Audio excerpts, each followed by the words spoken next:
नया साल अबै वाला छै। व्हाट्सएप के, फेसबुक के, इंस्टाग्राम के गदकिच्चन कऽ देत। खाली न्यू ईयर मैसेज भेजऽ लागत। 15 दिन बचल है, 12 दिन बचल है, 10 दिन बचल है, अंढनो दुनिया भर के मैसेज। जना नया साल में हम कोन बड़का तीर मारि लेबै, छिट्टा के छिट्टा शुभकामना दऽ रहल है नया साल के। आ वह आदमी सब 2 तारीख से 3 तारीख के बाद जनवरी में कहियो नहीं पूछत भरि साल केहन गेल, लेकिन 1 तारीख का छिट्टा के छिट्टा जे लिया ने जे छी से अहीं छी। नहीं चाहिए हमरा एहन हैप्पी न्यू ईयर के विश। साल में कहियो काल फोनो कऽ के पूछ लेल करू की छियै, की हाल छै, हम ओहिसँ खुश छी। कते आदमी है जकर मैसेज आई हैप्पी न्यू ईयर आयल है 2022 में, तो अब 2023 के हैप्पी न्यू ईयर में आयत, फिर 24 में आयत, बीच में एको बेर नहीं।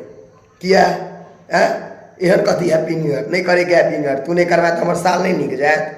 निर्लज सब कहीं के भरि साल नहीं पूछत केहन स्थिति में छी, की चीज जीवै छी, मरै छी नहीं, लेकिन आइ के दिन अंदर में से एकदम बोखलाहट भऽ जाइ छै जे हम कहबे करबै।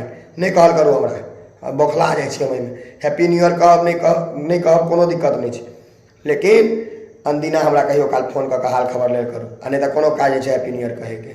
जो कहलो ने फोन में घुस के हम कल्ला फोड़ देबो, दिमाग गरमायल एहि बेर अहाँ सब पर हमरा। हैप्पी न्यू ईयर वाला सब एलथि।